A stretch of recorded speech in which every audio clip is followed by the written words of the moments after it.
superpowers. Yeah. Hi. Hi. Okay. Let's start. All right. Okay. Welcome to The Souls We Carry. Where Dan is my guest and I get to interrogate him rather than my co-host. It'll probably feel a lot like... The pen is blue. What? The pen is blue. I don't get the reference. I think it's Yes Man. Oh, no, a liar. Liar. Yep. He's the pen is black. He's trying to lie. It's all like written all over his face. It's such a great movie. the pen is blue. We reference Jim Carrey movies a lot. Yep. He's awesome. He's a great man.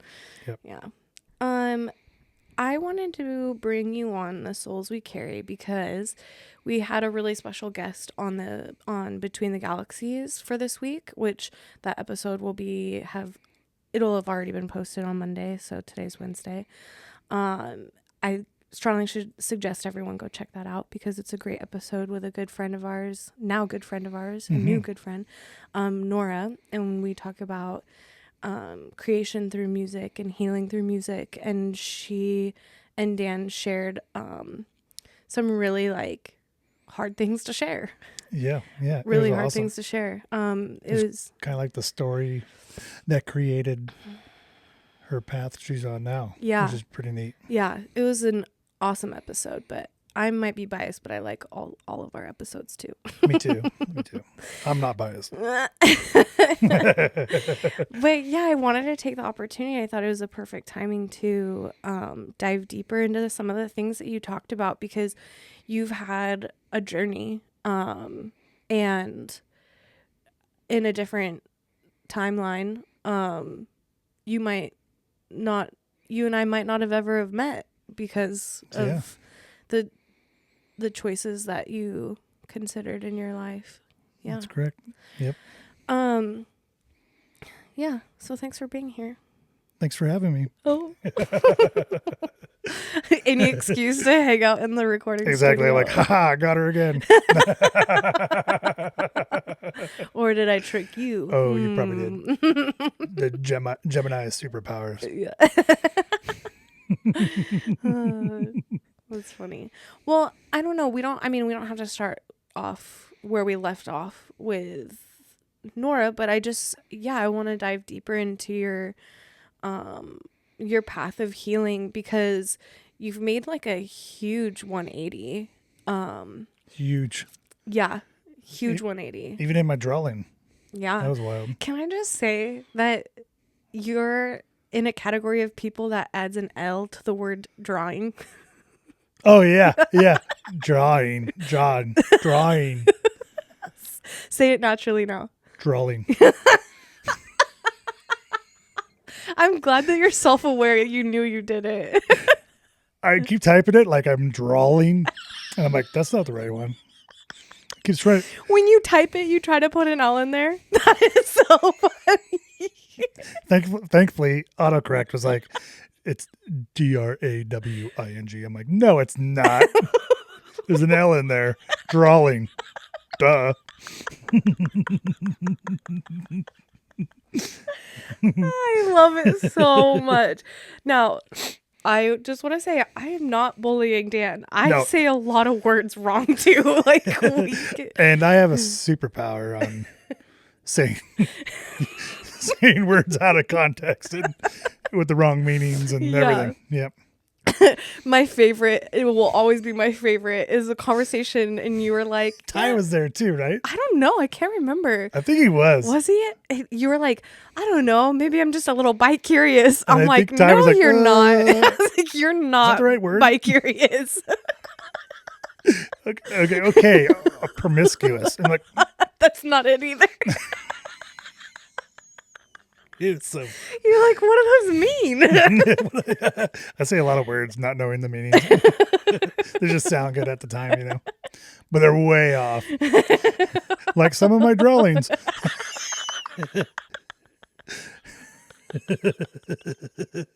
Oh my God. It's so cool. You're amazing.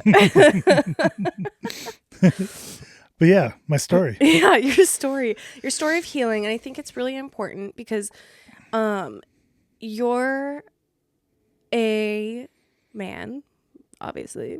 And you live in a society where you're told that you can't like show your emotions and do deep healing work and like be in tune with yourself and work provide and be strong and never show your feelings. Like that's what our society teaches us. And my occupations over my lifetime has reinforced that a little bit. Totally. And so so military, Marine Corps. Mm-hmm. It's like I love challenges. And then I should also add before you say more, in the first and second episodes of Between the Galaxies, Dan and I go in depth about kind of like our lives and what brought us here to this day, but on a really like light, happy. Oh yeah. Like we don't talk a lot about our hardships and stuff, and like we just kind of graze over the surface of like what we've done and sort of like what our expertises have become because of what we've done. So yeah, I just wanted to say that. Go watch episode 1 and 2 of Between the Galaxies. Yes. Watch? I mean, listen. Listen, soon you'll be able to watch. Soon. Okay, so Marine Corps. But yeah, so yeah. Well, I was like growing up, I've always been the athlete, jock, football, basketball, all that stuff. And class clown. And class clown. A little bit of everything. I'm molded into all categories of people during school and stuff. And I think that's why I was so popular. And then out of just a thought, I was like, I'm going to run for class president and stuff like that. So I was a class president twice in high school. I didn't know that. That's cool. Yeah, freshman and junior year. And freshman, I did this super funny bribe everybody with candy speech and stuff like that, and then won it. And then the person who's normally the president was like, he's just making a joke out of this. The guy takes it too serious. Yeah. And I kind of was, but not. I do that a lot, as you've noticed. Yeah. The boy who cries wolf. You're like, I don't know when you're serious. Never. The answer is never. Never. So yes, it was joke or a comic type campaign, but it worked and I got voted as president. And then I went to all the meetings and was you take things seriously, but just in a funny way. In a humorous way. Yeah, exactly. And I think that's important because sometimes people take things a little too serious. Yeah. And then, and closed off. I'm very open. And, but yeah. And then became a Marine, and the Marine is like the hardest, most elite fighting force on the earth. Some may say. I was going to say, you might have listeners in the other realms of the military, and they might argue differently. The other military guys know. They know. The Marines are the grunts. They like to make fun of us, but they know. But yeah, Marine, and having that occupation, and as a young, growing adult kid, 18 years right out of high school, and then going eventually into the trades, and having those two archetypes are like pretty well, because Marine, you think strong, determined, courageous. They almost trained you to not have emotions so that you wouldn't second guess orders or objectives, and that was kind of a necessity in war. And then tradesmen, you're working 7/12s or away from home all the time, or extreme hours, extreme, very physical, demanding work. And that when you work hard and you're suffering basically together, you close off a lot of those emotions, because you got to get the job done. You got to stay safe. You got to stay precise and aware. So a lot of times you close those emotions off so that you amplify other emotions that keep you safe Mm-hmm. and stuff like that. So, and go figure, both those archetypes, those categories, Marines, military, and tradesmen, are one of the highest suicide rates for men. Yeah. And Well, and it's like, just that's pretty wild, because it's like that closing offness is what's making you vulnerable to depression and mm-hmm. suicide, and because you're restricting one major parts of your life to keep you safe, or whatever it is, Yeah. whatever they tell you, whatever you think you should do, and then it's dimming and making it harder on very vital parts of being a human and being Mm-hmm. a person. So it's Yeah. like, Yeah. Mental health for men in our society is like starting to sort of blossom into helping men, yeah, but for so long it's been like non-existent. yeah, it's Like, been that, oh, you could tough it out, yeah, the yeah. tough it out mentality, So, and then that's ingrained in athletes and everything, because Mhm. you're like, well, you want to win, you Mhm. gotta make some sacrifices, Mhm. and you're like, and that's kind of like the conditioning that goes into being what other people deem greatness, Yeah. But Well, and then we get so conditioned to shove all those feelings inside. It becomes easier to not let them resurface. It mm-hmm. becomes easier to pretend like they're not there and just keep moving on Oh yeah, about your day. And so you forget there's a switch. Like, it's really hard to activate it and then manage it after. Coming home after in the military, when you're deployed, you can just be that all the time, oh yeah, if you want to, yep, pretty easily, because you're not coming home to a family. You might mm-hmm. have to like call and email them and stuff, but um I know with Ty, for his job, like he's getting a lot better. He's doing a really good job at trying to get better, but for years he is able to be an exceptional police officer because he can switch all those emotions Oh off yeah, at work and not engage with them. But then there was no ability to like turn the emotions on at home. yeah, And so he just was like police mode all the time. mm-hmm. Um which makes me feel he makes me feel very safe. He's very consistent, Mm-hmm. but when emotions were involved, it was really hard for him to compute. Like, it was really easy to just be like, "Oh, well, we'll just deal with that later. No, yeah, Let's yeah, just deal with that later." or just Yes. tell me the points. Yeah, get to the point. Yeah, Yeah, yeah, get yeah, to the point. yeah, Why are you crying? yeah, yeah, exactly. Yeah. And it's kind of cool to be who I am now and know that I can shift between that Mhm. when needed, and then learning the importance of grounding and Mhm. being rooted and being able to not throw everything in a box and lock it away, and Mhm. because all that stuff, the box usually gets too full and bursts open, and that could Yeah. be in drinking, that could be in Violence. violence, that could be in just closing yourself off completely with no emotion. It Mhm. could be going to talk to your doctor about um, options on how to deal with your depression, and then taking drugs and stuff that Mhm. ultimately keeps them masked, Yeah. and because I remember when I got out of the Marine Corps, and it was like a few years after the Marine Corps, setting into life and getting to the point where, like, me and the boys, and I separated with my ex and moved in with the parents in Chelan.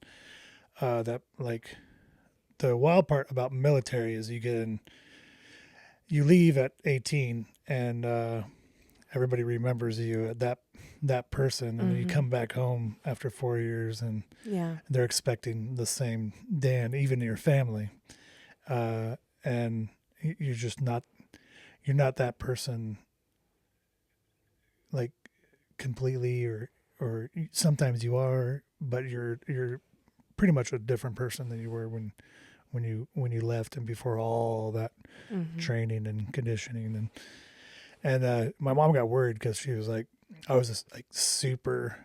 I was going through the divorce, separation, all that stuff, uh, career, being a single father, how I'm going to do that. Like, because, yeah, Because you had the boys full time. yeah, because I had the boys full time. So I was like, well, I'm going to quit my career as a Boilermaker because I can't be traveling around in a single dad. That's just impossible. And they're like, don't quit your job, and we'll watch the kids. Keep your career because it's important. You got benefits, great pay, blah blah blah. We got the boys. And after a while, she just noticed that like the emotionlessness was like super deep. Like something had happened. It'd be either I'd spend too much money and be short on something, and I'd keep it a secret and try to take care of it myself, and Mm-hmm. it just Silently suffering. yeah, and it just compile and be more like I needed help, but I didn't know how to ask for help or want to ask for help, or I'm an Yeah. adult, I gotta be able to do it myself. And it'd get to a point where it was just this ball of stuff's about to go into collections, like it's gonna be bad, and then thankfully I'd be like, hey, this is happening, and they'd help me out, which is amazing. Yeah.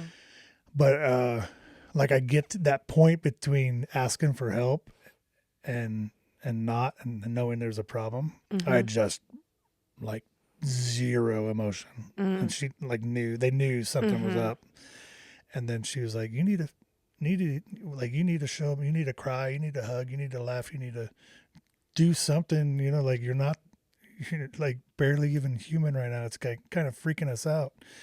And I was like, yeah, okay, whatever, yeah, you know. Yeah. And then they talked me into going and seeing my doctor, and or a doctor. I rarely go to see doctors. I don't really have one. A bit, yeah. I'm bad at that too. I'm still not working on that. Still not working on that. But a conventional doctor has been replaced now with some practices that Yeah. and we'll get to that too. Oh But yeah. There's other options There other is. than a conventional doctor. But Yes, I saw him, and immediately he was like, "Oh, I'm gonna put you on this and this and this meds, meds, yeah, like antidepressants." antidepressants. Yep. And I was like, "Okay, yeah, okay." And we didn't know better. Like my mom was like, "Okay, maybe that'll help out," like Jonah's been in a like IEP, and like you talked Mm-hmm. about that with your With last care, guest, with yeah. care, which I was like really enjoying that episode. Watch that too, or listen. But like he had IEP and he ADHD and How old was he at this time? young. Yeah. Yeah, we and my mom was paraprofessional for special needs and stuff. So Mm-hmm. she was like, let's get. She was a She pit knew. bull. Like we're Mm-hmm. gonna get an IEP set up. We're gonna take all these meetings and blah blah blah. And we're gonna make sure Jonah's got everything he needs, which is awesome. Which is amazing. So she was like, so that we talked to the doctors and we tried like a medication for Jonah, but we didn't like that it helped with academics, but it Mm-hmm. like didn't. He wasn't the same No. Jonah. So we're like, nope, And he's so scratch full that. of life and character, Yeah. and yeah. So she was immediately like, nope, don't like what this is doing. So we took him off. And so she's like, maybe it'll help. And he was going through that stuff too. So I was like, yeah. I tried the antidepressants and it was way worse. Mm. She's like, get off those Mm-hmm. now. Mm-hmm. Like I was like, she was like, I didn't even think you could be more emotionalist than you are now. And it was like, I knew what was going on kind of, but it was bad. It was so bad. It So was like, some antidepressants make you feel less, that's what feelings. happened. Yeah. I was like, I don't need to feel less. I was already not feeling, I don't Yeah. know what it was. I can't even remember. I kind of blocked that whole part of my life. There's a couple things I blocked. And, but it was bad. It was like you lost your Jiminy Cricket. and I was like, whoa, like, Yeah. and like I'd have like it was so, it was like, I knew it was bad, and I thankfully like told them about it, but because it was like, I feel like I could think of something bad and just do it like that, like without even, Mm. I think, sorry, Don't be sorry. I think that's what led me to that story we shared with Nora. Was Mm-hmm. I was at that DUIs was happening, and I was just a wreck, kind of figuring out who I am, how I'm supposed to be a single dad, everything. And you got in that Uh, motorcycle accident and too. I got, before that, even before the DUIs, I got in a motorcycle accident. I had two. That was like months before my DUIs. So I ended up, getting in a motorcycle accident going from Wenatchee to Chelan when they were doing all the rock wall stuff. Mm-hmm. And it was a width restriction zone, and somebody was coming through it with a combine tractor Oh way my over so gosh. everybody jammed on the brakes in the corner, and I ended up having to lay my bike down and then got stuck under it, and it hit the car in front of me, and I ended up going through the rear window of the Ford Explorer Holy with my shit. head. And I was like, oh, tough guy. I don't need to wear a full face helmet. So I was wearing an illegal DOT. Oh my It has gosh. a little DOT sticker on it, so it looks Mm-hmm. like it's legal.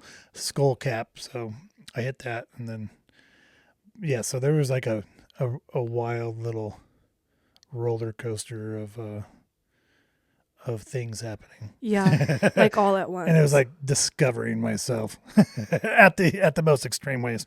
Yeah. And so that happened, and then I ended up going in an ambulance and going back, and I had a severe concussion. I was a hoot at the hospital though. They loved, because I couldn't remember anything, so I kept Yeah. repeating myself, and I was like Oh. laughing, and they You were like couldn't remember that you were depressed? anything. Yeah. I It did, just turned I old Dan back. I'd have like conversations, and then like 2 minutes later, I'd talk about the same exact conversation. They're like, and it was funny, and then I was laughing, but the doctors were like, he's got a He's very, severe yeah. concussion, like when you repeat yourself like Mm-hmm. that, that's like a huge indicator of a severe concussion, Mm-hmm. short-term memory loss. And my dad came and picked me up and everything, um, and we were driving back to the house, and I called Garrett, my current boss. He's Mm-hmm. been with me for all of this mayhem. Wow. And I was Wow. like, hey, Garrett, I just got in a motorcycle accident. I'm okay. I got pretty bad concussion, but yeah, let the boss know I'm not going to be coming into work because I'm a little banged up. And then I'd like hang up, and then I'd call again. Hey, I got a concussion. Oh my gosh. He probably thought that was a joke. He Yeah, probably for thought you were first pranking him. 2 or 3 times. And then it's like, I was getting ready to do it again. Like the fourth time, my dad's like, hey, stop it. You've already said this and called him like 3 times. Like, and I'm like, Wow. what? For reals? And it was freaking him out too. He was like, what the? Holy They moly. didn't. I mean, I'm hoping They gave him like instructions, and Yeah, yeah. but they checked you for like a brain bleed and like make sure everything was fine. I'm assuming. Assuming. You probably can't remember. Yeah, I can't remember. I was like, so yeah, me and Jamie, we have a memory loss problem. Oh, it's getting better now. That's good. That's But good. yeah, so there's another thing we've learned, that athletes with concussions and severe head trauma, another thing of another indicator of possibly getting into depression Mm-hmm. and suicide. You remember story Junior Seau, linebacker for the Chargers, Pro Bowler, amazing, and he killed himself, and everybody's like, Mm-hmm. what, why, how? Yeah. And that was when they really started investigating Mm-hmm. TBIs, traumatic brain injuries, Mm-hmm. and concussions, and putting that concussion used to be like a thing where, oh yeah, it just Yeah. happens. Yep. Just give him a couple of days. It'll be Yeah, give him a fine. couple of days, it'll be fine. Give him a quarter. He could go back in, play Yeah. third quarter. Oh my gosh, football used to be the worst. Wild. Yeah. And oh yeah, and then go back. I had 2 concussions in football when I was in high school. Did you have any I was a in the madman. military? Did you have any TBIs? No. Well, Because your role in the military was was infantryman. yes. Um, some would say bootlicker, but Knuckle checkers. knuckle drag, bullet sponge, whatever. Yeah. My ex-husband was in the infantry for the army, and he had all the jokes. All the jokes. Yeah, we like to laugh at serious stuff. It makes it easier to not deal with. Yeah. Isn't that funny? Yeah. Isn't that funny? Oh my gosh. But yeah, all that stuff was happening, and I think it was roughly the same time frame I was taking antidepressants and stuff. And then I got 2 DUIs, and the first one was going 65 miles per hour on my Harley again. Uh-oh. Totally blacked out drunk, working at the Nuke down there in Richland and Tri-Cities. And I've always been a person that does not like slow, meticulous work. Super boring. And that was the Marines too. If you didn't have, what's that thing that's saying, idle hands or Oh, of yeah. the devil or something, something like that. Yes. So yeah, if we didn't have anything to do, that's why they tried to keep us busy, because they were like, shit, if these guys don't have anything to do, They're gonna cause problems. you don't know what's gonna happen. It's gonna be wild. But yeah, so I don't like meticulous, slow work. You didn't. I'd be horrible at like desk jobs and stuff. You do a lot of slow, meticulous work now, though. Yeah. Like in my own life and stuff like that. Yeah, Yes. Yeah. exactly. But like the 9 and 5 stuff. Yeah. It better. I like that action, boss. And so boredom. Everybody, let's go to the bar. We're making tons of money. It was like working 7/12 with like a rotating day off every other week or something like that. And then I had my Harley down there, and it was going wild. And then ended up leaving and going complete opposite direction of where my apartment was. Just kind of drifted out in the desert with my Harley for a couple hours, and then ended up coming back into town, like falling asleep or something while riding my Harley Oh no. at 65 miles per hour and crashing off the side of the road, and basically doing a headstand for like 30 feet, 40 feet until I stopped, and then having a giant burst of adrenaline, and then going to ran to my bike. I was like, oh my gosh, I'm an idiot. I gotta get out of here before the cops come. And picking up my Harley, which was totaled, and then try to put in the kickstand down and just flop back on the ground. And I was like, oh my gosh, what just happened? And calling my friends and be like, hey, I just crashed my Harley. I need you guys to come pick me up. And the bike's totaled. And they're like, where are you? And telling them where I was, and then waiting for them to come pick me up. All the pain, I just started feeling burning sensations everywhere. Everything hurt. I was getting, like, the adrenaline was running off. And then I was like, I have no idea if I broke anything or did anything. I imagine really it's dark bad. outside too. It's dark, yeah. And those back roads out there aren't lit. No. And then this is kind of coming back into town, but it was like 2:33 in the morning. There was nobody around. And so I was like, I don't know if I have anything broken. I can't wait. So I called 911 on myself. I was like, I just wrecked my Harley. I'm by this gas station, the road going to Hanford. And then they came and picked me up with the ambulance and everything. I was on a stretcher. my buddies showed up and they were like, "Oh shit, he got caught." But it was me actually. Like, I don't know if I have it protruding bones or what's going on, but Yeah. everything's bad. So they were like, came up and they were like, what's that's our buddy. What's going on? I was like, oh, he just had a bad wreck. Like the state trooper was like, we came rolling up and we saw all his bike parts and his bike, and we thought we were coming to A fatality. a fatality. And then, lo and behold, he was sitting in the gravel over there waiting for us. Oh like, what? my gosh. And the cool part about that was that state trooper gave Garrett his Garrett was there. Of course. Garrett's been here forever. He's been around. He's like, oh boy, man, I know all the wild stories of Dan. Still tell him to this day once in a while in the break room. Yeah, Dan did this. Dan did that. So, it was wild. He was he'd contact Garrett after the fact and check up on me. Mm-hmm. It's like, hey, how's Dan doing? Wow. Is he okay? Like he's like, it's like something he's never seen before. That's wild.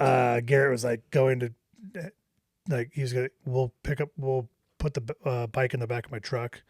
He had this big Alabama dude. The bike's like 630 pounds. So him and them were put it in the back, and then he saw my speedometer and he saw that it was broken off on the ground at 65 miles per hour. It stayed where you were speeding to? Like at the speed you were going? Broke off that. So it could have been fast. Who knows? Who knows? And he like, ooh, and he tried to push it to try zero? to dial it back a little. And one of the cops was like, don't touch it. That's evidence. And he's like, oh, okay, yeah. He's like, oh, that was at 65. That's weird. And then put it back and took a picture. He tried. He tried. He's a guy's guy. Yeah, that's a good buddy there. Yeah. But yeah, it was wild. And then I went to the hospital, and Garrett came back, and they knew, or I said I was drinking, so that they couldn't give me any meds. So they ended up having to get all the gravel out of my skin, all over my arm. And Without any meds. Without any meds or numbing or anything. What the hell kind of, what? Because you had they don't alcohol? know how much you've drank. And if the meds are going to. Oh, because usually, duh. Yeah. But not even alcohol amplifies. Not even some numbing stuff? That's crazy. No. Or they might have, but it was just so bad that it was like, nothing was not going to help. Wow. So they're like, this is going to suck. And I was like, yep. And then I had like road rash all over my arms, legs. And they had to use a plastic bristled brush to scrub out, to get all the gravel out of the wounds. And that was like the universe punishing intense. you. It was. I was like, I've never felt. I thought I was going to pass out a couple times. You're like, I wish I did. I don't know. Exactly. I'm like, damn it, pass out. Come on. Let me black out, please. And, but yeah, that was wild. And did you have broken bones or anything? Nope. Was there like, I have no idea how. Because you did a headstand the whole time. Yeah. You didn't actually like flop around. That's probably a lot of my chronic pain in my back and hips and everything was that, which I got a lot of that taken care of with yoga. So shit, Dick, if you're watching, yoga does help. He's like, yoga doesn't do anything. I'm like, yeah. He could benefit from that for sure. Exactly. I don't even know him. It'll help you with your Mountain Dew addiction. He's like, I haven't been drinking Mountain Dew. Oh, that's awesome. Good. I've been drinking Sprite, lots of it. It's less caffeine. Well, and it's not fluorescent. Yeah, it doesn't glow in the dark. Yeah. You're doing good. Good job. We're proud of you. Yep. But yeah, so that happened, and then it was kind of like I was like, oh boy, like I never got contact, never got anything in the mail, never heard anything that like, hey, I'm gonna get charged for a DUI, or anything legal wise. I was like, cricket. I'm like, you're like, I might have got past that. And then like fast forward about a month, and we go out to the bar and we're partying, and Dan gets in his car and goes driving towards his apartment, but not quite there. I don't know what I was doing. And at a stoplight, I like just barely like went bink on the back. I rear-ended someone, just barely. No damage at all. Right by a cop. Universe is like, so you didn't learn the first time, you fucker. Here you go. At least you didn't have to get in another horrific No, accident. yeah, no. And it was like he was lit up. He was like literally 2 cars behind me, or right behind It's me. like, what's this dumbass doing? Yeah, like I just saw them. That guy hit that guy, and lights up. I pull over, and he's like, "You been drinking?" I was like, "Yeah, I had a couple beers at the bar." He was like, "We're good," and then went through the whole Sobriety test and everything. He's like, "Hey, I want to. You're gonna take a breathalyzer," and I heard like, if you don't do it, then it's like an automatic arrest. I was like, okay. Oh. And I did it, and he was like, "Yeah, you're not way over. You're well over the legal limit." Yeah. And I was like, "Oh shit!" It's like we're gonna park here. Vehicle will get impounded. We're going to. I'm gonna have to take you in and all that stuff. So I used to think impounded you meant like they'd take your car and smush it up. Wouldn't that be cool? No, it just means they take it. Another life lesson to a tow company your and car store it. Smash. Sorry. Okay, so they cuffed you and stuffed you. Yep, cuffed me, stuffed me. I was in the drunk tank for a little while, and then I was in like it was the weekend, so I had to wait for. It was like a day and a half or something like that. Mm-hmm. And then went to like general population and everything. I was like, oh, I fucked up. And then they eventually was like, hey, you were just in an accident that you were impaired for. And the judge was like, we're throwing the book at you, basically. And then it's like lawyered up and did all that. And what were they thinking at the time? They were like, Dan's just, well, they were like, we'll do whatever we have to help you out, but what's going on? What's going on? What's happening? Mm-hmm. And I'm like, nothing. I'm figuring. Were you coming home on the weekends? Occasionally. Mm-hmm. We were almost working 7 days a week, 12 hours a day. Oh my gosh. So not like occasionally I'd go home. So, but I was mainly away, and yeah, I was like, they were pretty much like, I got a lawyer, and they were like, if you don't defer this, they're seeking to have your time in jail be like 170 days. And I was like, I cannot do. Oh my God. 170 days in jail. I'm like, I'm a single dad. I need to make money. I need all this. Like, this isn't good. I can't. Like, what? I will not do good in jail. Yeah. And they're like, we could defer it, and then it'll be like, as long as you go like treatment classes, all the 5 years of the blow and go and everything, then and you don't have any more infractions, and especially any drinking infractions, then it'll be like you only have one DUI, the first one at the wreck, and then it'll defer the other one. But if you do get in trouble, you'll get the second and third one. The third one's was at the time a felony. Oh my God! You lose your to have a felony on your record, rights, and all kinds of stuff. Yeah, and be a felon. And I was like, what? So there was a big, giant, like, need to wake up moment of my life, and wow. And that's when, more depression happened. Yeah. You didn't just click and things changed. There was a lot of no. It was pretty quick, but it was like I wasn't learning my mistakes and stuff, and then I was compounding them, and like all the boxes that I had stuff it was all opening and resurfacing, and it's like, this is why this is happening, this is why that's happened. And I think a lot of veterans have that point of not being integrated and not fitting in and not getting it. Mm-hmm. That they they have a they have this thing come up in their mind. Not all of them, but some, where like I'll be better off. The world would be a better place if I wasn't here. And Mm. that's when I had that. We talked about Nora and Shay, or time of giving up possibilities, and then yeah, I was dropping the kids off at school, and I'd be like, oh, my thing would be beeping, and I'd be like, oh god, I'm blowing this thing while I'm dropping my kids to school. Everybody's gonna know, Mm-hmm. you know, how shitty of a person I am. Oh. And that wasn't even reality. Most of the time, people were, you know, they knew you were just going through some stuff, and Yeah. they want to support you, but your inner voice, ego, and depression and shadow is like, you're bad, bad, bad, you know. Mm-hmm.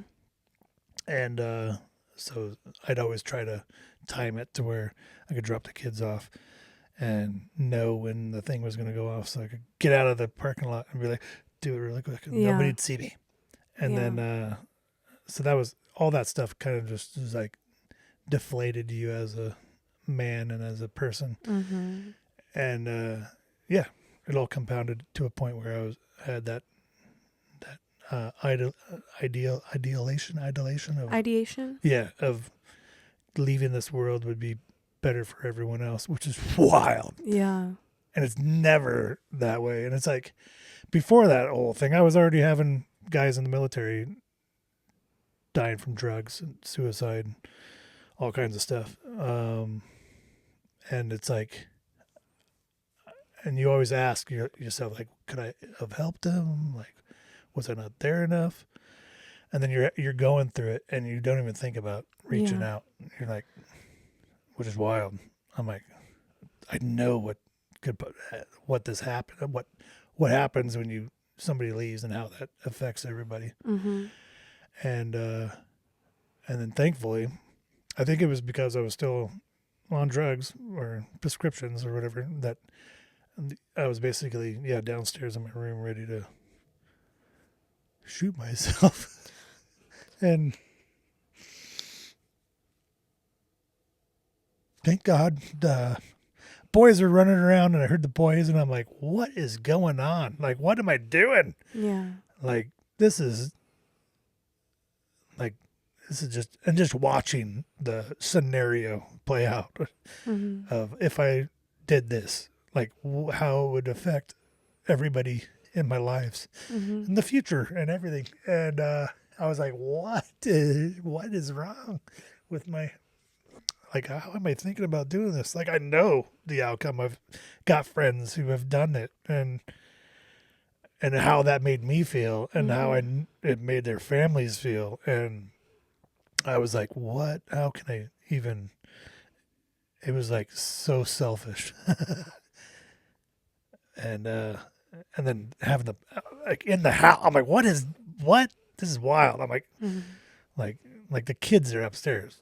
Mom and dad, who have helped me like all the time, are upstairs. I'm like, and I'm gonna make this like permanent decision. And I was like, no. It was Mm-hmm. like, that was when I like surrendered to, like, I need to fix this. I need to, be Mm-hmm. a person.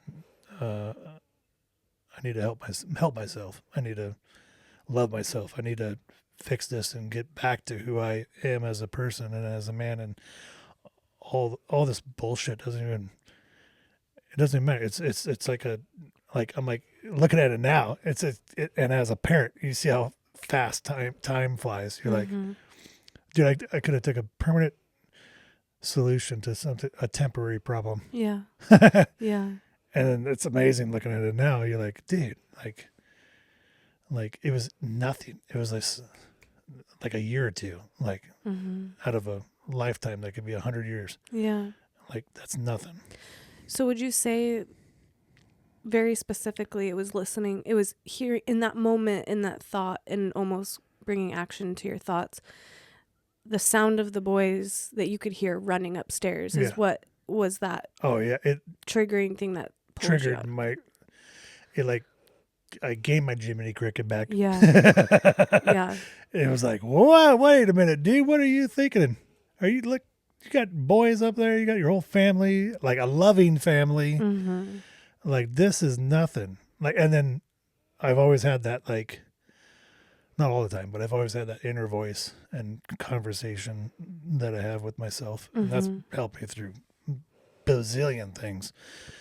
All in the military, being in war, any. I've always had that like voice, and I felt like all that depression, like it's like trying to quiet that voice and to be in this robotic person that Mm-hmm. you know, and so it fades, but that's really been the biggest thing is having that inner voice and those conversations and the timeline, like watching and thinking it and seeing Mm-hmm. the outcomes of things is like what's been like monumental for everything, like playing scenarios out in your head and stuff like that. I'm doing that a lot now, but that was something that really helped me out. And then just yeah, watching like the outcome was like what really sparked. Like flashed before your eyes, like Yep, just showing you what it was going to be for everybody. exactly. And then knowing it because I've went through it myself. Like my best friend Nerva has the same birthday as me, 11/23/1981, and Mm-hmm. I don't know when this is like two 3 years before all my DUI stuff. I was coming back from work in Tacoma, and I got a call from um, his close friend, or it might have been his little brother, and they said Nervo has passed away. He drank himself to death. Basically, he had Oh, died man. from Like organ liver and failure. organ failure, and I was like, "What? What are you talking about?" I just talked to him like 2 weekends ago, and he was drinking like a fish, and he was pretty much out of the Marine Corps. I think he did 3 deployments and Mm-hmm. possibly 8 to 12 years. I can't remember in the Marine Corps. I think it was about 8, and got out, and then he was a Navajo Indian, so he went to the res and just drank all the time, and we'd check in all the time, and we'd jokingly like, "Yeah, I'm going to the bar or going to the liquor store to get a Sure, that's what a lot of yeah, people do. that's what we do." Mm-hmm. But he never knew like that it was that extreme, and then until he passed away, and I was like on the pass, the Kwame Pass, I had to pull over, and I could not drive because it was so wrecking Yeah. that I try to drive. I'm like, I gotta go home. Like I'm just up here on the pass crying, like my eyes out, and I drive like a mile and get flashbacks of memories, and I'd be like, boop, and then Oh, just man. it was like the longest. It was like a Tacoma to Chilean. Chelan's like 3.5, 4 hours or whatever. It was like an 8 hour drive, Oh. and I knew what that does to people, and thankfully when it came to me making that decision and having that awakening, I skyrocketed. I was like, I need to tell people that no, even if you get a DUI and you think you're the shittiest person on earth because of your actions and how you're living life, that you could heal and you could fix and you could get out of that. Mm-hmm. And I was like, I need to get into helping other vets. I want to talk about my story and I'm like, I'm going through divorce, like a lot of things that people get depressed over and leads to suicides, like divorce, losing your job, drinking problems or substance abuse, stuff like that. And I'm like, I've gone through all those and I'm still standing. I need to connect and try to make that bridge to people to be like, You're not alone. You're not. It's not the end. This is temporary. Like, and then live my life by example. To be like, see, like we could do this together, or you could watch my story and get some insight, maybe that'll help you, and that because it's like you have the Facebook and the social media. You look like you have a perfect life, but nobody knows exactly what's happening until you tell them and you share that. And that's why I wanted to join the VFW. I got into 22 Kill because at the time, it was basically the statistic, and it might still be that. It might be a little lower now, but it was 22 veterans a day committed suicide. A day. And that was a big push and advocacy is to talk about that and get this problem handled. And that's just veterans. That's not even civilians. No, that's just veterans. It was 22 veterans a day. And like I've always led. You've got the screamers in the military or leaders. You got those intense, rah! And I've always led like as a person by example. That's how I lead. I'm gonna share we call it in the military the suck. We're gonna share the suck, and I'm gonna show you as a leader. I'm gonna work with you and embrace the suck with you, so that you're not just like, oh, this guy barks orders, but he doesn't know, or he doesn't do. Yeah. It's easy to say that on it. Totally. There's lots of leaders like that. There are a lot of leaders like that.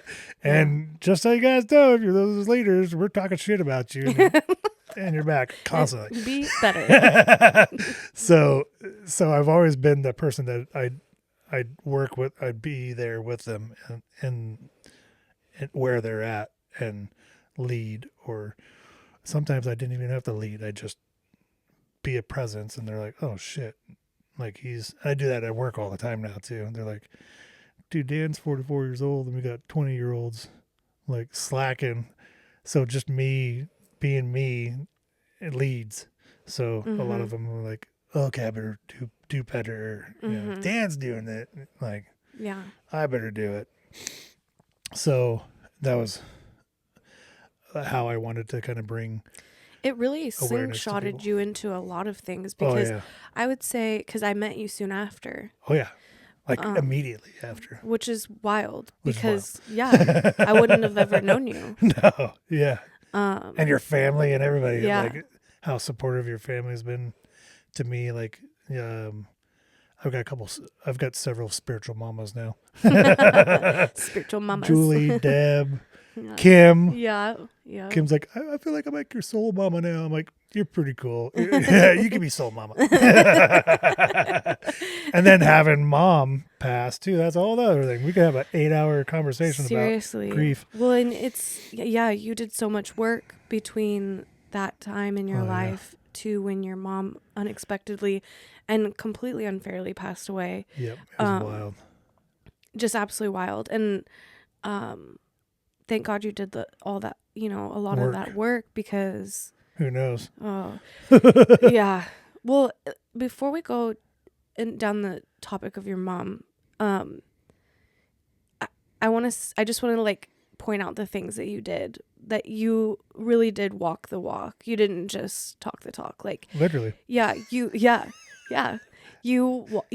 did a 22-mile hike from Quincy to, and like nobody knew me. No, we were pretty new in Quincy at the time and everything. And I was like, I'm going to take a 22-mile hike for that 22 kill. For 22 kill, and it was awareness. Just, and everybody, it was, people twist things like it got to a point where like guys were like, dude, what does awareness even do? Like, this is just people, just because you do 22 push-ups, is that gonna heal people's depression? I'm like, no, the conversations. Yeah, it starts conversations. It starts conversations, and people need to talk. Because it's hard to just go up to someone that's been guarded their whole life and be like, hey, you're hurting and depressed. You want to talk about it? Yeah, exactly. Or how do you even do that? Yeah. Yeah. And it's just funny how people take stuff and be like, make it insignificant Well, and try to those are probably the pollute it for people other people. struggling. Exactly. Yeah, the most. And it's like I remember that I was like, dude, like what's walking 22 miles? I'm like, it hurts. 22 miles. I'm fat. I've been out of the Marine Corps for. Sorry. I was really bad. I've been out of the Marine Corps for several years. I'm like, I am not. I like had to train for it. Like I was Mm-hmm. going to the gym. I was like preparing. I was like, it's not just a. Weren't you And I taking was like going really sponsors fast. or something, right? Or were you getting donations? Or I can't remember. It was a while I think I ago. was doing some donations for Yeah. VFW because I joined Yeah. VFW like right during that. Mark Owens, he's an iconic figure in Quincy. Yeah. Mark. He was Um, like, I'll follow you around in my Willie's Jeep, I like, love that. and then with flags and stuff, and Yeah, and then you see that, and as like just a regular person, it's like, oh, well, what are they doing that for? Oh, 22 exactly. kill, what's that? Oh, I didn't even 22 know. people. Like, Yeah, that's awareness that's huge. because people don't know those statistics. No, and And, that's eye opening. mm-hmm. That's a lot of people. And it might just start one conversation. Exactly, and that might save one person. That's fine. That's good. Yep. It's one person that One, wasn't. yep. That's how beneficial awareness is. Yeah. It's like making a conversation, talking about it, knowing that it's even happening. Yeah. Like, I think people take it negatively because they're like, oh, I don't want people to think that every military person is depressed and wanting to kill Mm-hmm. themselves. And I could see that being a like negative stereotype, but Mm-hmm. that's not on you guys. That's No. not on. That's just how some people interpret things, Yeah. and that's another conversation that you Absolutely. can like. No, not everybody's like that. That's fine, but thank you for Yeah. checking up. Absolutely. Like that's all you have to do. Yeah. Absolutely. And then they'll gain awareness that, oh, okay, it's not everybody that's trying to kill themselves. Mm-hmm. So it's all good and benefit. The conversation needs to happen. That's what not conversating.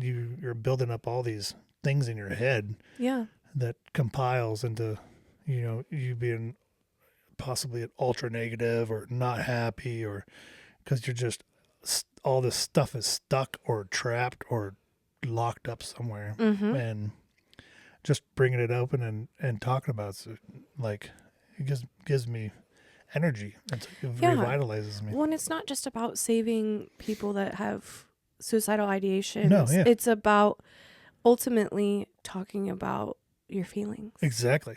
Yeah, because there's so much stuff happening right now, Mm-hmm. and if you're in that stuffing thing, there's at some point it's gonna break It's a free. boiling point for everybody. So, and whether that's like hysteria or drinking yourself into not Mm-hmm. being Drugs, able to, psychosis. anything. Yeah, Yeah. like that restricting yourself from sharing these things or thinking or even is like a ticking time bomb. Everybody's always said. Yeah. So it's like, talk about it. It's good. I know it's Yeah. uncomfortable and it's you want to be this perfect person or But that's not the human experience no, either. exactly. Like, that's It's not. supposed to feel. Yeah. Weird. But okay, so you joined VFW, you got on with 22 Kill, did some work there. You started Veterans Operation Creation. Yep. You started helping and selling at the farmers market. Yep. And you started a community garden. Yep. And you got certified to be a yoga instructor. But more specifically, let's touch on that because I forget like what it's called. It's like trauma Cooperative yoga. Thank you. Yeah. So trauma cooperative yoga is kind of it's bringing yoga to people who have suffered traumas, who have triggers. Mm-hmm. So you're like it could be anything. It doesn't even have to be it's any traumas. A lot of it too is working with people who have been sexually abused and stuff like that. So you're being very aware on how you talk about the body. Mm-hmm. Sometimes yoga names for yoga poses or the way you teach, it could sound kind of invasive or Yeah. It can be triggering Yeah. for some people. I could see that. so it's kind of bringing it into like you don't like shavasana is the resting pose where you lay down, and it's also called, some people call it corpse pose. So you take the corpse part of it out, so it's not a trigger. It's like a triggering Yeah. word. So it's like, how am I supposed to rest when you say I'm a corpse and Yeah.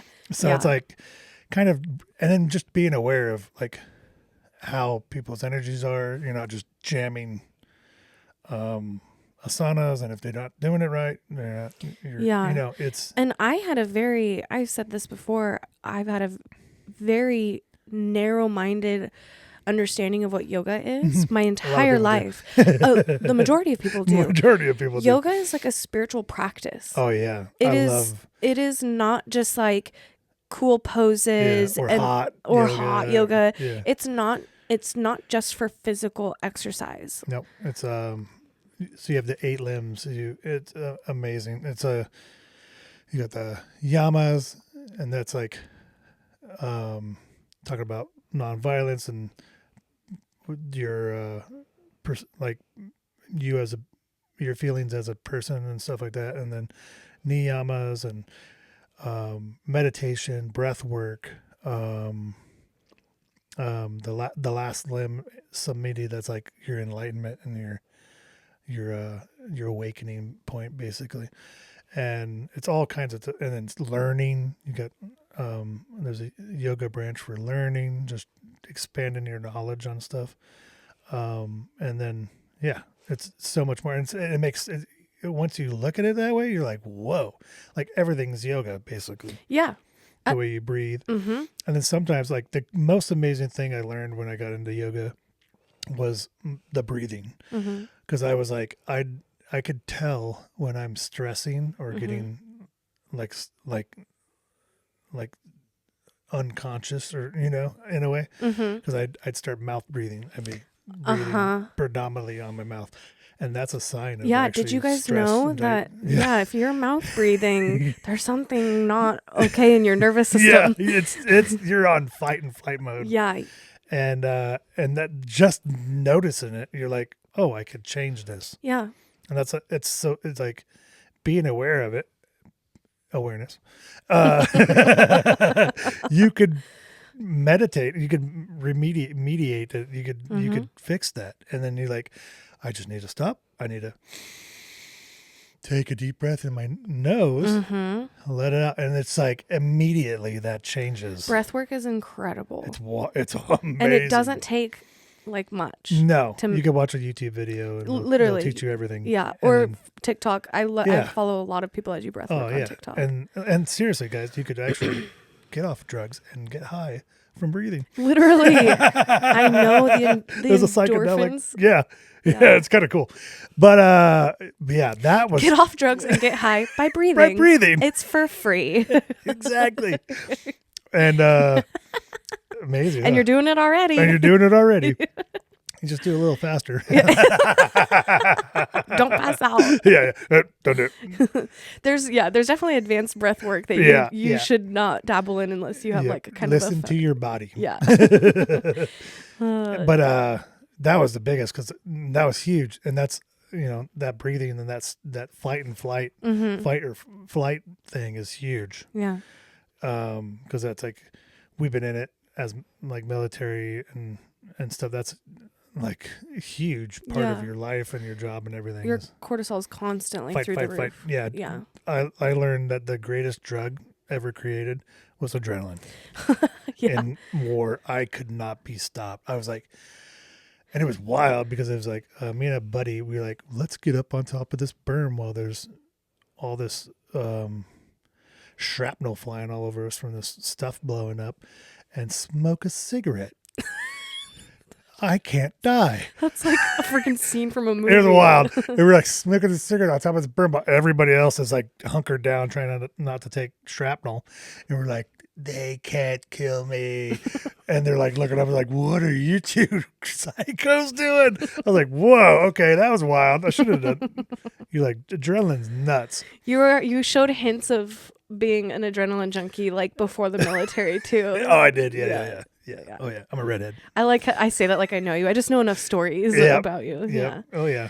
So, you got into yoga, and that had to have been a It was huge, huge. monumental part of your healing. It was giant. Yeah. It like And it was during 2020 when and COVID shut everything down. and it's funny. Yeah, I like living outside the norm. Yeah. Everybody's like freaking out, like binge watching videos and like, it's completely shut down. Buy the toilet paper. What is happening? Yeah, buy that toilet paper. And I'm like, ooh, let's. What if we can't wipe our butts? Oh no. Yeah. They're taking The over toilet paper thing was country. crazy. I'm It like, was of wild. everything people are freaking out about. Yep, toilet paper. Like their priorities is shitting clean. Get a bidet and you'll be fine. I wonder how many bidets got sold during. Oh, I bet they COVID. It's pretty sales went huge. through the roof. Yep. Yeah. But yeah, but for me, I was like, oh, I'm gonna learn something. Like if I'm sitting on my ass, and a lot of things like I'd hide away in video games. That's a big common thing. Yes. So we forgot to touch on that because you used to game a a lot. lot, and I'd like it just create alternate realities that I enjoyed, and I'd hide and disappear in them, and it helped me for a bunch of stuff. But it Was it helping or was it masking? was masking Yes, for sure. Yeah. It was fun, and it's fun to, and it's okay to play video games, but everything needs to be moderation. moderation. Yeah. It's just like drugs, and you will see. Yeah, It's it just has. like drugs. Seriously, No, don't. it is. Like you can see people like too much gaming, like it'll completely change their whole. Yeah. You'll get addiction. It's an Yes, it addiction. is. Yeah, because it's a massive endorphin release. Oh, massive. Yeah. Call of Duty. Yeah, especially when you're playing games 17. that reenact war, where Yeah. you got Oh, those yeah. adrenaline Oh, dumps. Yeah, absolutely. And then like it was fun. Like the people I met on there, it was cool and it was fun. We'd have conversations and there was friendships and stuff. But it was just you weren't like. You even fully almost dated a human. girl in Australia Yeah, I did. Yeah, through gaming. it was Yeah. pretty wild. Yeah. And she was real. They FaceTimed. She was real. We FaceTimed. She's mad I didn't spend $2,500 to fly over there. And many other things. Among them, many other things. But yeah, it was it was wild. It was fun. But yeah, I dived deep into yoga and it was huge. That's when like my investigative, like my I learned what a Sagittarius was. Yeah. Zodiacs Yeah. and birth charts and everything. And I loved it. And it was resonated. I knew what resonating was. And yeah, You all the learned things. So much. It was so cool. And then just learning, what yoga is, how it shows up. I ended up breaking my ankle at the same freaking time too, and finishing my yoga teacher training course with a broken ankle. After And I was like, not just broken, you had surgery. oh yeah, surgery. Yeah, it was spiral fractured. Oh. And I was like, oh my gosh. And they're like, this is perfect. The teacher was like, this is perfect because now you could learn how to teach to people who may have, medical restrictions. Mm-hmm. I was like, oh, cool. Okay, cool. So I was learning how to like do yoga poses with a broken ankle and how Modifying it, modifications. It was just a huge, excellent part of yoga because not everybody is the same, and you have all different levels. So being able to modify is very important. Yeah. And then people gain the benefits and then they feel more accepted too. Because it's like not everybody's doing Ashtanga yoga and doing one-handed cartwheel handstands with their pinky. So some people it was are amazing. wild, like in it's their good. abilities. Yeah, it's so cool. After yoga, what was it? After yoga, I kind of went. You kind of maintained all your new Kinda things. maintained. It was a maintain. You finally stopped adding new Yeah. things for a little bit. I was like letting it resonate, like integrate, kind of going back to Yeah. work a little bit because I always love taking giant blocks off until I run totally out of money, and then I'm like, okay, now I have to go to work. And Dan then- is not a financial advisor. I'm not. I love my freedom too. Garrett, you're watching. They all know.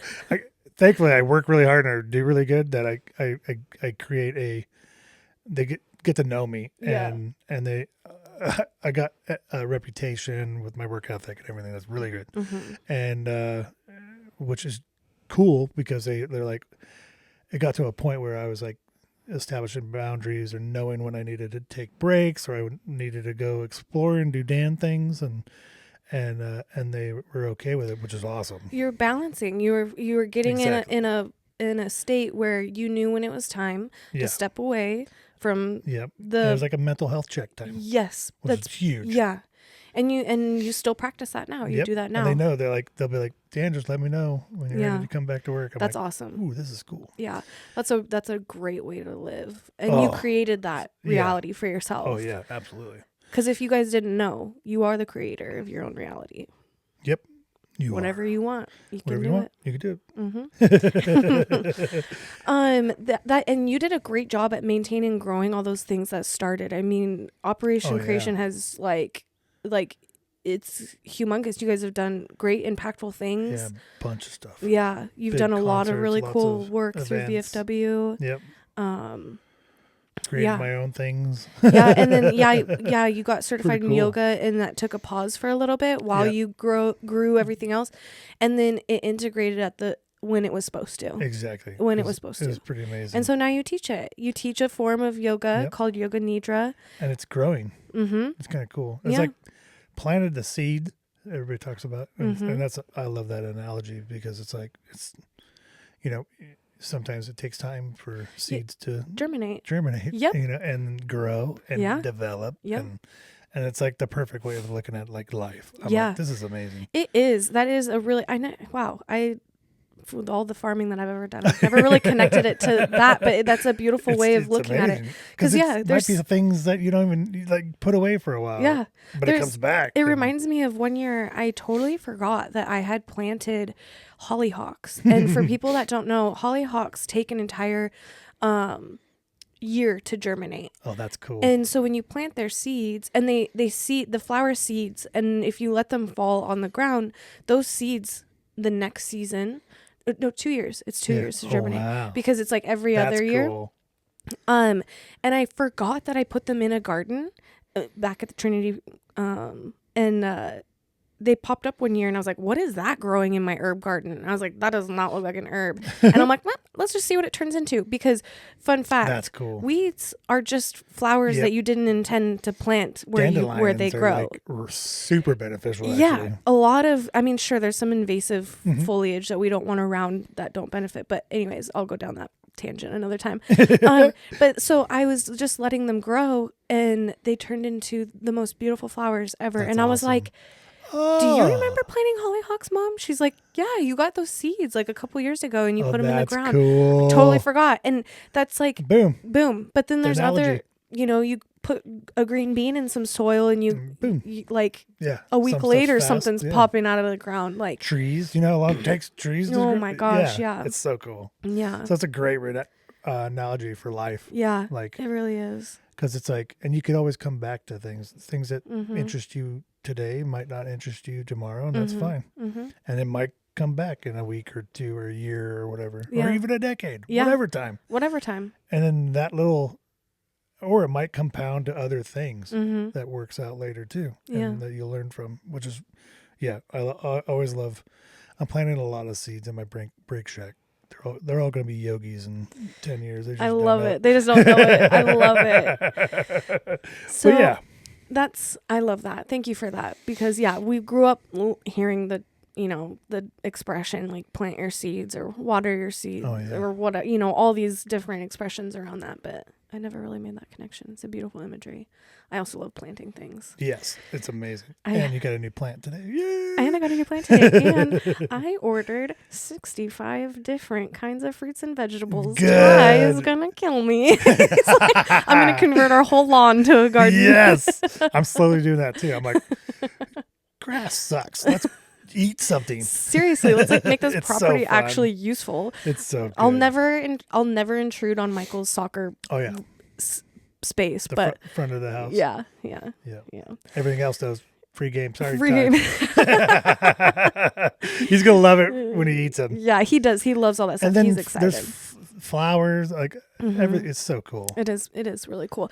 And through your community garden Oh yeah, and that's been fun. through your own yard, like gardening is very Oh healing. yeah, it's called dirt therapy. Dirt therapy. I mean, and Nobody likes the therapy. There's like scary Yeah, words. And yeah. It's like, dude, therapy's awesome.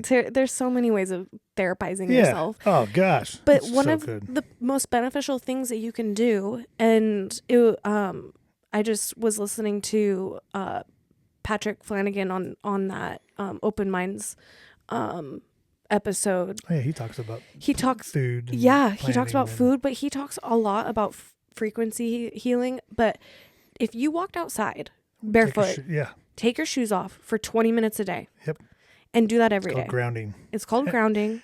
You could do. You see nowadays. You see those commercials and stuff about grounding. The grounding and sheets, stuff yeah, like that. yeah. When you just go outside, just Like, go lay in just go the grass outside, for you a can do little that, bit. yeah. You don't have to sleep It's on an amazing. expensive grounding sheet that you put in your No. grounding plug in your house. Exactly. Like you can if you want, Yeah, but but it could be simplified, and Yes. this has been the way people have stayed connected and yeah, grounded for eons. yeah, and it's why gardening is so healing. Exactly, because you get your hands Yeah. in there, Mhm. and you're connected to earth. Yeah, It's Yeah. amazing. so many people don't even realize they're grounding themselves while doing that. Exactly. It's So wild. cool. But It's kind of like when I got into knitting and crocheting. I was like, I saw the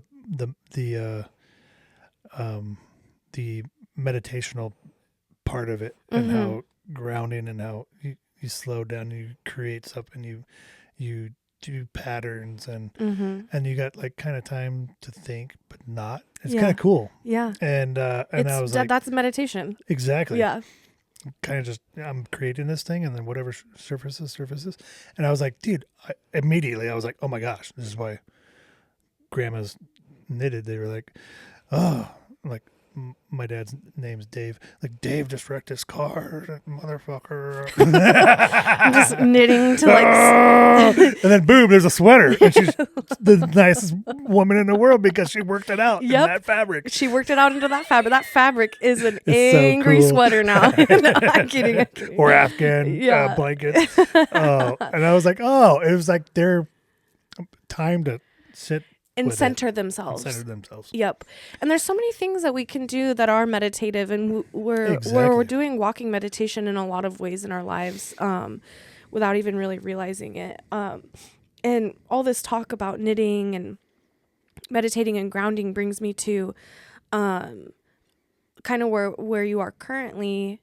You had grown everything. Wow. If you heard that, Dan did not fart. It was the echo of I'm a jaguar.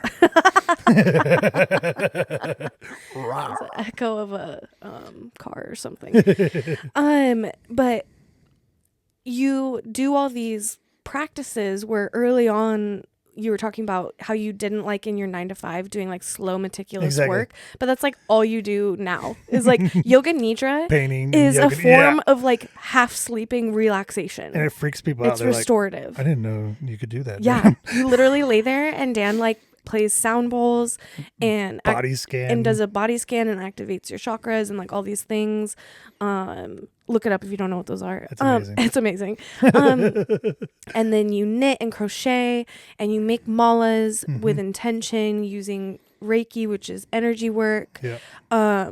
It's just all this really, really And now intentional, beautiful, Oh, yeah. meticulous, slow, and you've and picked slowing up it down and sitting art, with it. And, drawing. Yeah, and drawing. Yeah, drawing and Drawing. drawing. You can say it however you want. Drawing. And painting. And painting. Oh, gosh. Yeah, it's just really cool. This last year of like self-discovery, like you had evolved the things that you started 10 years ago. How long have we known each other? Almost 10 years. Yeah. 2017-ish, Okay. I think. Yeah. 9 years Maybe ago. end of 16, somewhere around there. Around there, 10 years ago when you Yeah. started like 10 years ago, Oh, yeah. developing all of this new stuff. It's kind of cool That's to and watch that. but listen, but it's the new Been 10 cycle. years. Yeah. It's the new cycle. You were ready to shift into This is something 10 new. years. Mm-hmm. Mm-hmm. Wow, that's kind of Crazy, cool. huh? So you evolved all those things, and then you were ready to shed some of Mm-hmm. the old versions of you while still maintaining the things that you started and brought you all that healing, but integrate new things into your Mm-hmm. life. And the amazing part about like, all the things I do, everybody's like, you just developed like a dozen hobbies. You're are you, like some people will see that like, oh, are you okay? Yeah. Do you need Are a you hug? are you just masking it in Yes. hobbies, Yeah.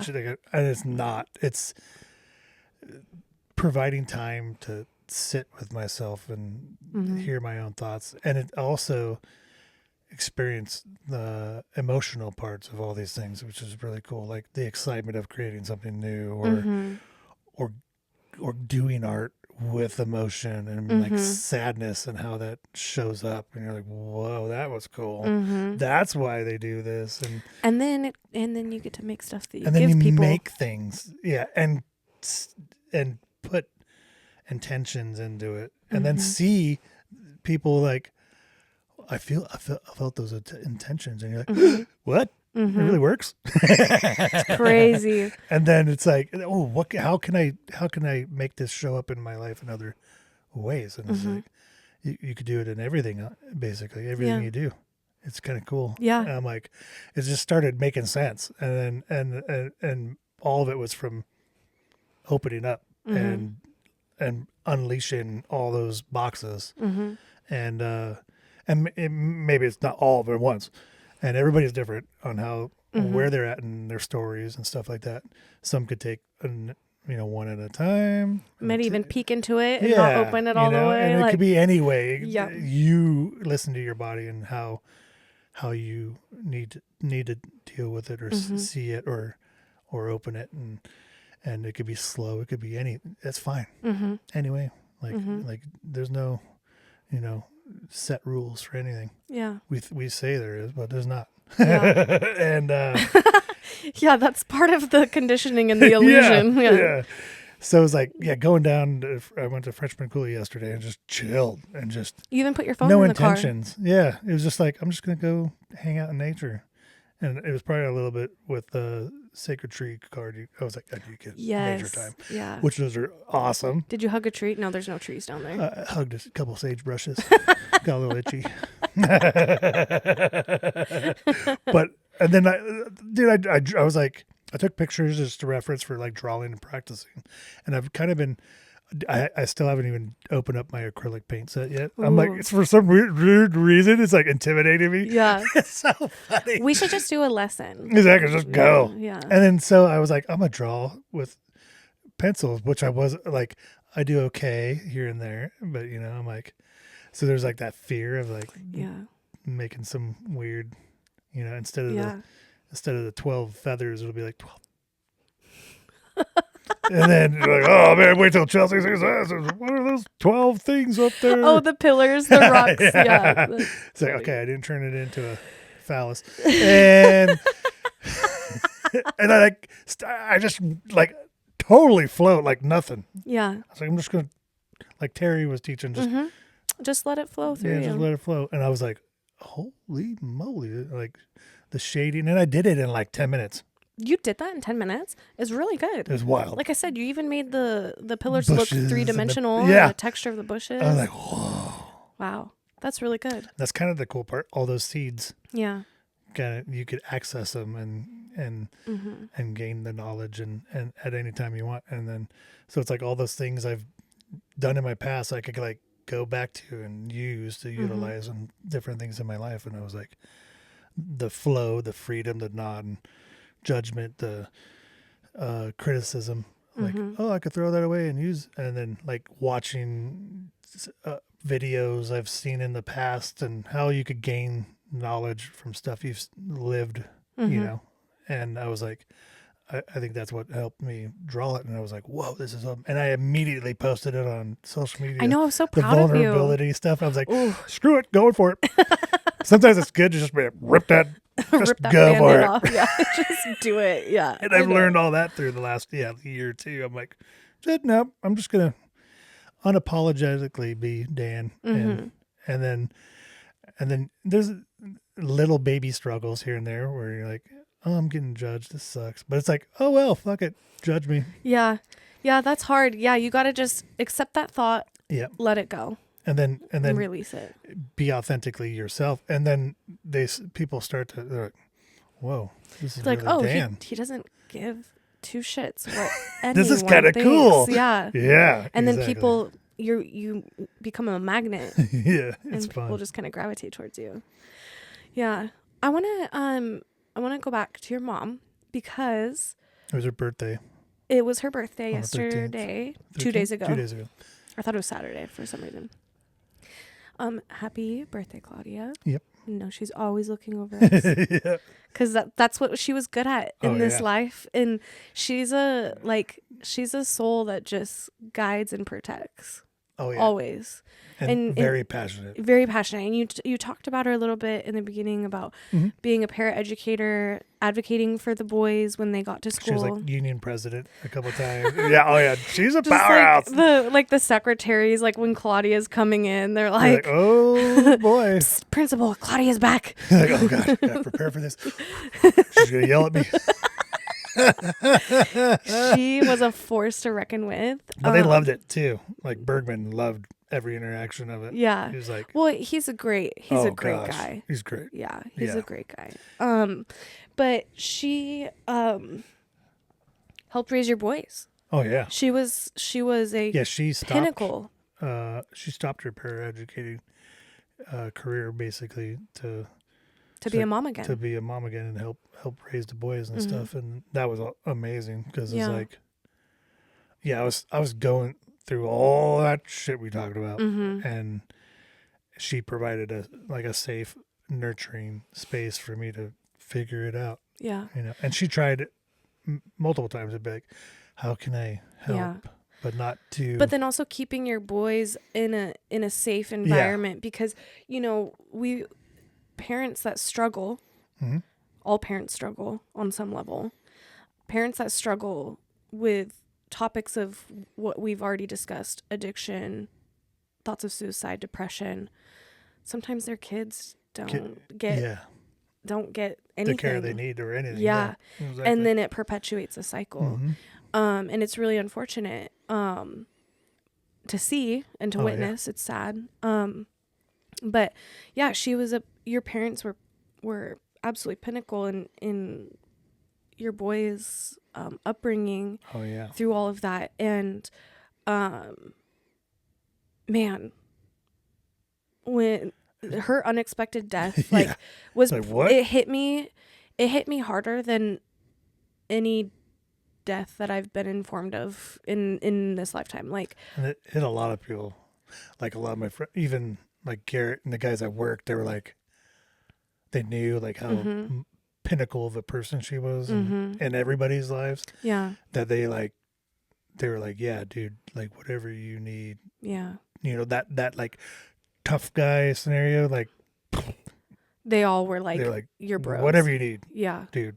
Like, and it was Garrett came to the funeral. It was, Oh. and like just broke down. I've never seen Garrett cry like that, Aw. and it's like, it's amazing. And then, yeah, it's very tough, but it's like, man, you really get to the emotions of it when you sit and you analyze it kind of as a person.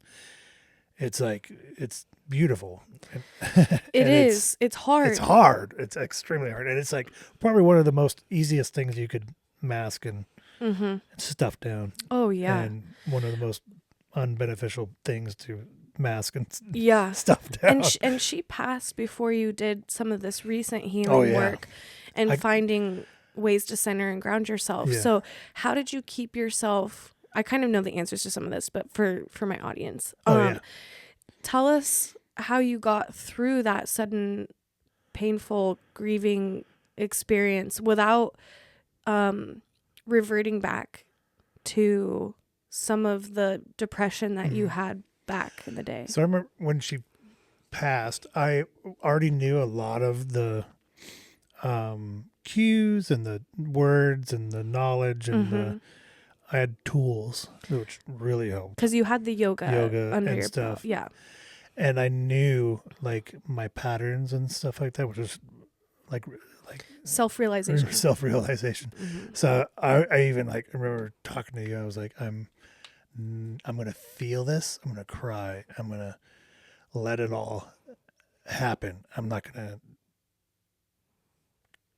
clam up, get hard. Mm-hmm. And all the family was there, and seeing someone breathe their last breaths is very traumatic. Yeah.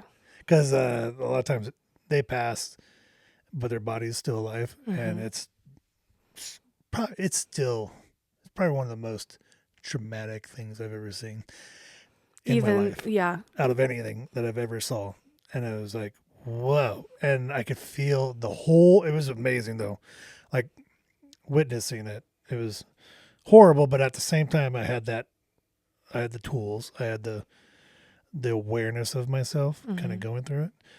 And watching it happen and seeing how like it was a way of shielding myself for the hurt.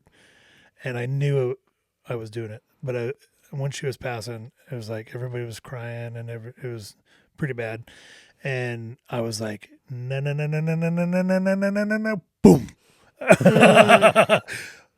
All right, guys. So are you okay? You need anything? Like I was like, no. Yeah. Are you serious? Come on. And I knew it. I had the voice in my head. It was like, Dan, what the hell? Yeah. Cry. Like, do it. Come on. Like, be with them. But I think I needed to do that.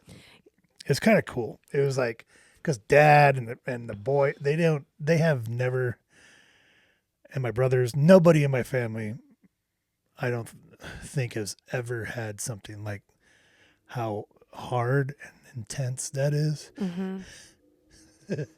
happen to him. So inside me, I felt like I needed to be that, You needed to be the caregiver.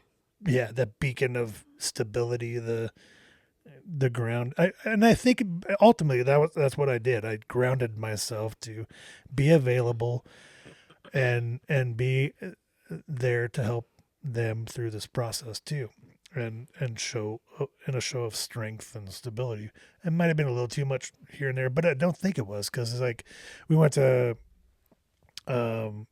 back home, and within like a week or whatever, we were going through all the stuff at the house, and we were Mm-hmm. doing that whole scenario, like trying to help dad get the house ready for living it without mom, which is, Mm-hmm. I'm like, we could have probably took a couple more weeks to kind of sit in that, but Yeah.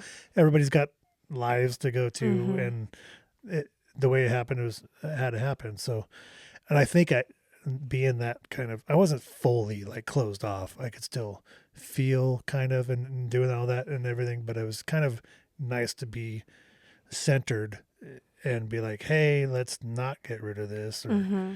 to be there. Cause I think a lot of that was, let's immediately um, help dad with, uh, it wasn't like that, but it was like, let's get to the house where he needs it to live. And Yeah. some of the stuff we may have, like thrown stuff away a little prematurely, or done stuff a little bit more aggressive than I think needed to happen after like a couple of days of your mom passing. But Mm-hmm. everybody deals with trauma differently, and I think that's what dad needed too, because it helped him, because Yeah. it was very traumatic to him too. And Because, then because he was going through all kinds of stuff too. yeah. A month after that, he had a stroke. And I was like, Yeah. what is happening? Mm-hmm. So it was, but having that awareness and the tools that I did have helped a lot. And then knowing what I was doing when I was doing it was huge. Yeah. Like, it was like, So you didn't ever stoop to a level that you were at no, before. no. That's so good. And I knew what was happening. I was aware, I had awareness, which made it that much easier to get out of that grief. Not mask it or hide it, but like transition out of the grief. And Mm-hmm. so that the time frames were way quicker. Yeah. It was still, I still like immediately jam myself into work for, Yeah. to help not like sit on it like too much and blah blah blah, and just to keep my hands busy and my mind busy, and so I kind of regressed a little bit in yoga and my spirituality and stuff like that a little bit, and I kind of dived into work and still doing stuff for nonprofits and everything like that, and Mm-hmm. the gardens and being a dad, and it was a surprisingly a really well transition Yeah. period. Well, and it's not like you filled stuff that numbed you. No, You didn't no, hit the bottle. You didn't no. go. I did play a lot of video games, But there was still human but there's connection still there. yeah, and there's still awareness Yeah. of everything I was doing. I think that was huge. And you had practices of Yeah. gardening, and you surrounded yourself with stuff that made you feel good Yeah. and alive, and Yep. being around your boys and Yep. And helping your family dad and helping dad. Mhm. And yeah, the month after him having a stroke, I was like, what the? And it was bad. It was like he drove himself.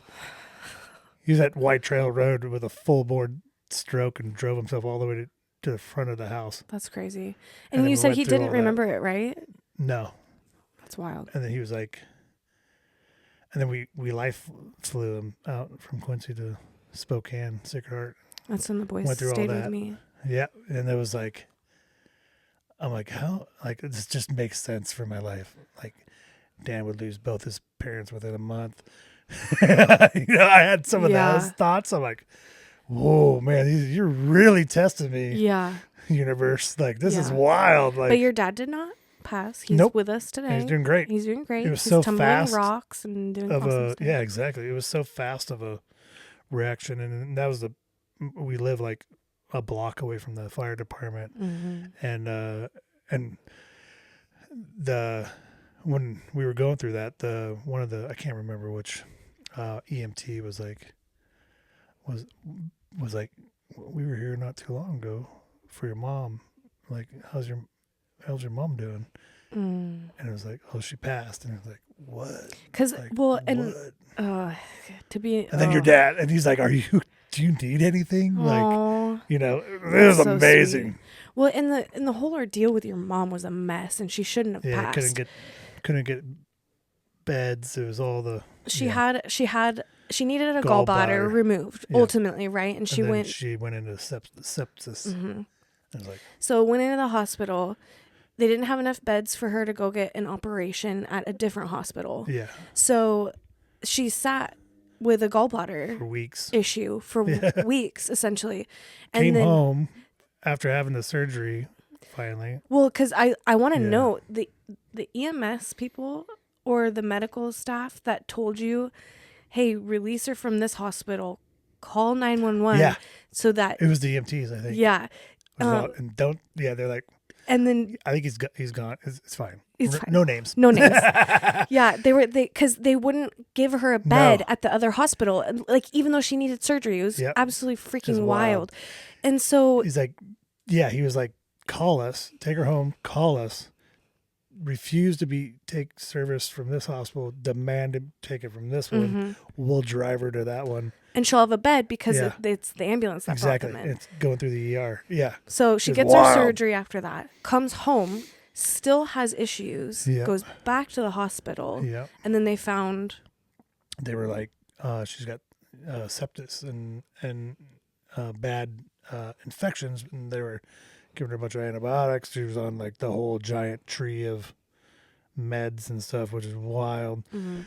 And it just kept getting worse. And like it was very amazing to see that medical staff, the way they were like hurt. They were like, they felt guilty. They were like, we don't know, like, how, like, sometimes this stuff happens. Like, and they were like, and dad, because we were like having a family there, we were like there every day. We're taking shifts. Dad was there every day at night. And we were taking shifts and bringing the boys in, and just the whole staff seeing our interaction as a family. They were like, oh my gosh, these guys, like, this is like a pinnacle of families, and then just knowing how much we loved her and showing that they were like so They were moved affected by, and moved, yeah. and it hurt when she passed. They were like, I never, like the doctor came in and was trying so hard to not like just burst. And they're trained, and this happens every day for them. And sometimes you're like, do these people even have, do emotions? they just exactly? Yeah. And sometimes it's just like everything we just talked about. Yes. And yeah. they It's a switch. struggle a lot too. And but to see them, it affected them. The chaplain came up. It was just the whole thing was amazing to witness and to see how impactful it was, and the energy exchange of it all was just like, whoa, this is wild. And Dad went back a couple times after the fact and like talked to him, and Oh, they really? came for lunch and stuff. Yeah, That's so sweet. And the chaplain had lunch with him a couple times and ended up retiring, and yeah, so it was amazing. Chisholms have a way with people, I think. Yeah, definitely. But yeah. So in the end, what did they put as her cause of death? I think it was sepsis. That caused infection. like organ failure, basically. Yep, and it just started spreading more and more and more. I remember I remember there was a hopeful moment where she came out of.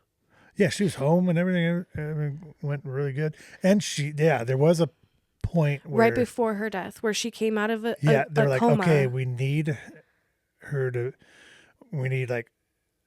like at that point it was like minutes were like wild, like and then like she's regressing, or it was like getting hopeful, like the meds were working and the infection was getting swayed. And wasn't her personality kind of coming back? And she was a little bit. Yeah, I think she woke a little bit too. Yeah. It was wild.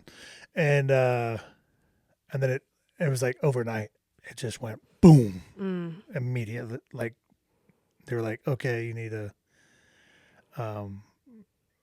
say your goodbyes, and then they were like, we prefer. She's at a point where she's not going to be saved, and which is wild. Oh. And we strongly advise you guys to do not resuscitate, which is amazing. It was like having to deal with all that stuff